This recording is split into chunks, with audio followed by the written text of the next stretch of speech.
নমস্কাৰ ইয়া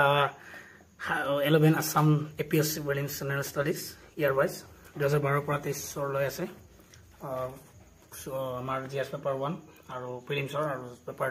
GS paper 2 আছে 21 পৰা 23 লৈ এখন ভাল কিতাপ তো এখনৰ মানে এটো বহুত বেছি পেজ নাই আমাৰ ইয়াত পেজ কিমান আছে পেজটো নিৰ্দিষ্ট নহয় বাৰু পেজটো ক'ব নোৱাৰিম কিন্তু বহুত বেছি নাই আৰু আপোনালোকে অনুমান কৰিব পাৰিব পেপাৰখন খুবেই ভাল আৰু পেপাৰখন আপোনালোকে চাব second top publisher in education আৰু third top publisher in test paper আৰু 2022 চনত বেষ্ট এক্সাম প্ৰিপাৰেশ্যন হিচাপে পতা পাইছে তো এইটো এক্সপ্ল'ৰছ ভিছা এপ্লিকেশ্যনৰ হয় সেকেন্ড এডিশ্যন আগতে এটা এডিশ্যন আছিল তো এইটো মেইনলি প্ৰিলিমছৰ মেইনছৰ নাই বাৰু তো আমি APSC যিটো ৱেবছাইটত আমি পাওঁ তাৰপৰা তথাপি একে জেগাত ভালদৰে পোৱা এখন বেষ্ট বুলি ক'ব পাৰি তো চব একদম ঠিক ঠাক কৈ দিয়া আছে পেপাৰ 1 2022 দিয়া আছে ৰেজিষ্ট্ৰেশ্যন হৈছিল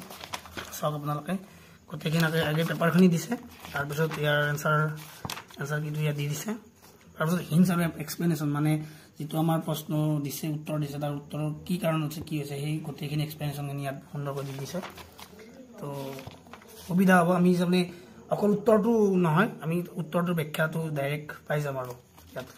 সকলোৰে কাৰণে নিৰ্ভৰযোগ্য ইয়াত একদম বিস্তৃত বৰ্ণনা আছে এটা এটা শব্দ কিন্তু আমাৰ ইয়াত ব্যাখ্যাটো একেবাৰে বহুত ধুনীয়াকৈ বুজাই দিছে কুৱেশ্যন দিছে পেপাৰ 1খন তো জিএছ পেপাৰ 1খনে মেইনকৈ দিছে আৰু তাৰোপৰি জিএছ পেপাৰ 2 আমাৰ যিখন চিচাত হয় সেইখন 3টা বছৰ দিছে এক্সপ্লেনেশ্যন হয় এইবিলাক জিএছ পেপাৰ 2 আৰু এক্সপ্লেনেশ্যন হ'ব সুন্দৰকৈ বুজাই দিছে নিৰ্ভৰযোগ্য একেবাৰে আৰু যিহেতু এক্সপ্লেনেশ্যনখিনি সুন্দৰ দিছে তাৰোপৰি আমি একে জেগাত একেলগে গোটেইখিনি পাওঁ গতিকে এখন মই ভাবোঁ এখন ভাল কিতাপ গতিকে সকলোৱে কিনিব পাৰে ধন্যবাদ আৰু তাতকৈ ডাঙৰ কথা কিতাপখনৰ দাম বহুত কম 218 টকা লৈছে ইয়াত তাতে ৰেষ্টটো ডাইৰেক্টলি লিখাই নাথাকে আপোনালোকে কিনিলে গম পাব তাত ৰেষ্টটো দেখাই থাকে তো মাত্ৰ 218 টকাত এখন কিতাপ পোৱাটো মানে মই ভাবোঁ একেবাৰে সহজলভ্য গতিকে আপোনালোকে কিনিব পাৰে